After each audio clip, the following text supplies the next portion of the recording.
Semuanya. Oke. Saya mau ke Bung Roy dulu. Bung Roy, kalau hanya salinan ijazah yang dilegalisir, kenapa Anda klaim ini bukti baru? Gini, karena selama ini dikesankan oleh Jokowi dan oleh semua lawyernya bahwa ijazah yang dipegang Jokowi itu beda dengan yang kami analisis.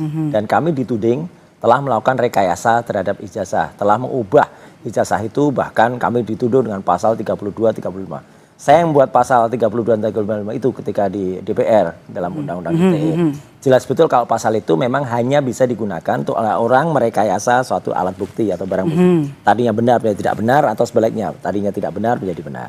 Nah, ternyata setelah kami lakukan, kami dapatkan resmi dari Komisi Pemilihan Umum ya pada minggu yang lalu, barangnya adalah seperti ini yang ada, dan ini adalah similar, tapi ternyata tidak hanya similar, sudah juga kami cek ini identik dengan apa yang kami teliti sebelumnya. Jadi ini sudah 4 kali keluar.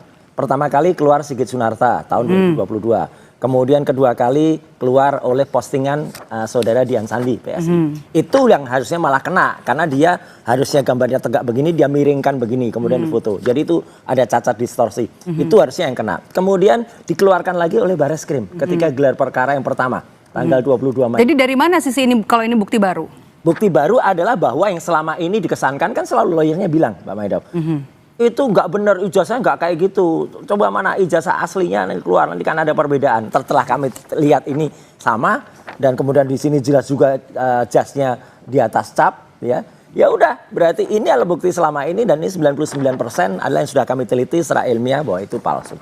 Oke. Anda kekeh ya kalau ini Anda klaim sebagai bukti baru. Bukti baru yang bisa digunakan kembali, jadi tidak lagi kita harus menunggu ijazah yang katanya dipegang oleh Jokowi. Sama aja, mau lihat ijazah itu ya sama dengan ini. Respons Anda, Bang Freddy. Ya, terima kasih. Jadi saya termasuk yang sering ya menyampaikan bahwa analisa Mas Roy dan kawan-kawan ini adalah berdasarkan ya data atau dokumen yang tidak jelas. Bahasa saya dokumen yang ini apa, Mas? Asal ngomong aja. Jalanan. Nah, itu yang saya sampaikan. Saya tidak pernah menyampaikan bahwa seperti kata Mas Roy tadi ya, bahwa bukti dokumen mereka itu berbeda dengan ya Anda juga nggak punya legal standing kok di kasus ini. Mau ngapain? Ngomong apa aja juga nggak ada gunanya. Mengatakan bahwa tahan dulu Mas Roy. Yang mereka analisis adalah dari dokumen yang tidak jelas.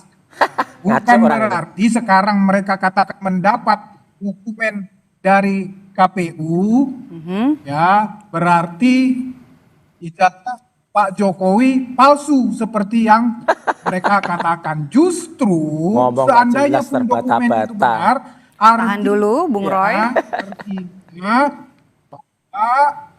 bahwa legalisir itu ada aslinya, kan begitu. Itulah namanya legalisir, disamakan dengan aslinya, dibenarkan bahwa ada aslinya. Ya, itulah namanya legalisir. Udah deh, orang nggak punya legal standing kayak gini didengar. Jadi sekali lagi justru itu memperkuat bahwa ijazah Pak Jokowi itu ada aslinya. Ya, bagus, sangat bagus ini untuk pembuktian. Yang legal standing Anda apa? Polda Metro Jaya. Nggak punya legal standing, ngomong aja ngaco aja. Oke, Bung Freddy, saya mau ke Bung Roy dulu. Bung Roy, kan tadi seperti yang disampaikan oleh Bung Freddy, kalau dilegalisir artinya kan ada aslinya begitu ya. Jadi palsunya di mana? Ya, nggak usah ngomong legal standing. Freddy ini nggak punya legal standing di kasus ini. Kalau yang ngomong ini ada lawyernya Pak Jokowi, saya hormati dan kita dengarkan. Dan Kompas boleh menyajikan itu kepada masyarakat. Kita fokus ke bukti baru begitu ya. Kalau dilegalisir artinya kan ada ijazah aslinya begitu ya. Dan itu sudah diberikan oleh KPU kepada kami. Artinya KPU mengakui ijazahnya ya kayak gini. Kalau ijazah kayak gini itu sama dengan yang kami teliti dalam buku itu. Tapi sekali lagi ya, orang nggak punya legal standing dan kemudian ngomong kayak gini tuh nggak usah didengarin. Makanya saya ketawa aja lah. Gitu. Kita dengar nanti aja di Pak Arianto aja lah. Oke. Saya mau ke Pak Arianto.